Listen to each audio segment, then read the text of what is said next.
This is Optimal Finance Daily, episode 772. Should married couples have joint or separate bank accounts? By Kalen Bruce of MoneyMiniBlog.com. And I am Dan, your host. Welcome back to another edition of Optimal Finance Daily, where I read to you from some of the best personal finance blogs anywhere. And I want to give a big thank you today to DesignCrowd for keeping this podcast running. Do you need custom graphics for your social media profiles, brochures, or t-shirt designs? Don't worry, because DesignCrowd's 650,000 designers are ready to help you create great graphics for your brand. You'll be able to find your perfect design without breaking the bank. For a special $100 VIP offer for our listeners, check out designcrowd.com/finance to learn more and save up to $100 when you start your next project.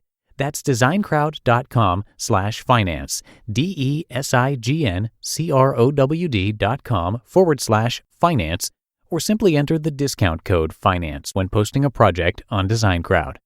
For now, let's get right to today's post as we optimize your life. Should married couples have joint or separate bank accounts? By Kalen Bruce of MoneyMiniBlog.com. I've avoided writing this article for years, mostly because it's such a matter of preference. In preparation to write this, I read a lot of articles about the topic, and I've noticed a couple of things. One, people get really emotional and triggered over this topic. And two, people generally think the way they do it is the best way for everyone. Guilty. I recognize the fact that it's going to be different for everyone, but I do have some things to say on this topic. Remember that this is just my opinion, even if it sounds like I'm being overly forward. So what are the options? Here are the primary three options I've seen. 1. Fully joint account. You both have access to everything. You spend out of the same account and contribute to the same account. 2. Fully separate accounts. You each have your own accounts to contribute to and spend from, and you don't ever see or touch the other person's money.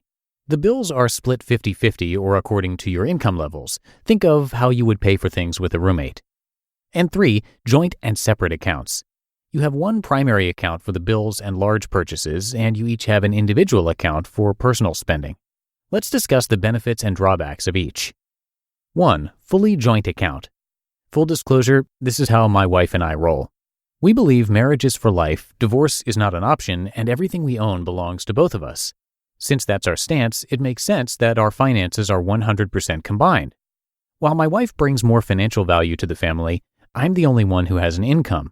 That means the only other option for us would be to have joint and separate accounts because she relies on my income to pay the bills.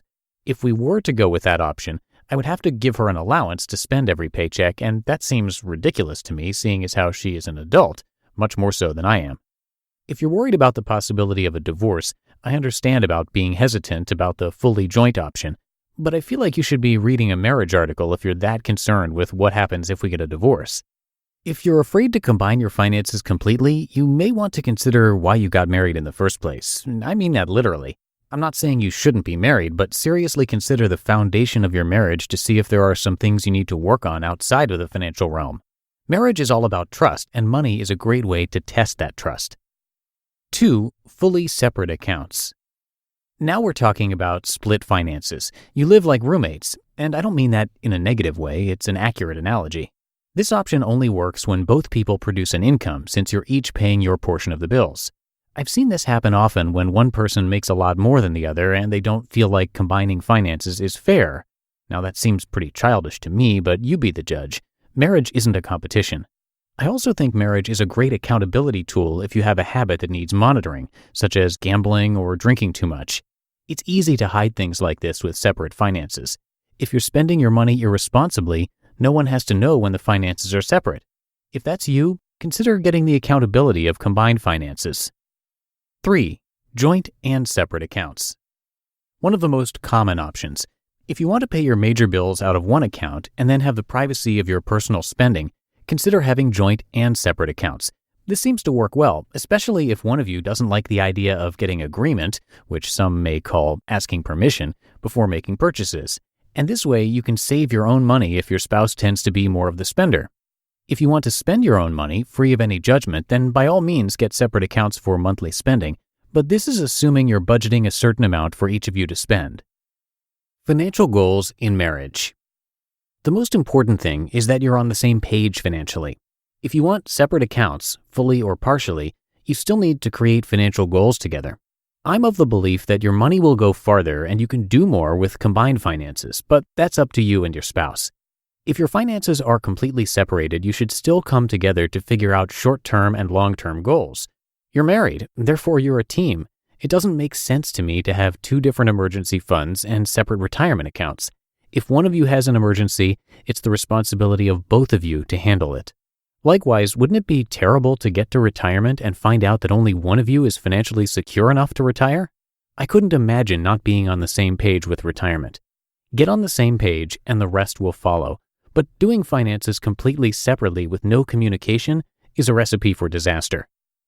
What makes the most sense for you? It's your decision, hopefully made with the agreement of your spouse. For us, it's easier to combine, and we've never thought of doing it differently. If you have insecurities or bad memories from a past marriage that cause you to separate your finances, consider the real reasons you're doing it. This may be a good lesson in trust for you to combine finances. Finally, don't forget that at the end of the day, it's just money. Your marriage is more important than money. I think the most important underlying factor here has to do with the amount of trust in your marriage. Don't worry so much about whether or not to separate your accounts. First, work on your marriage and see what makes the most sense from a marital standpoint.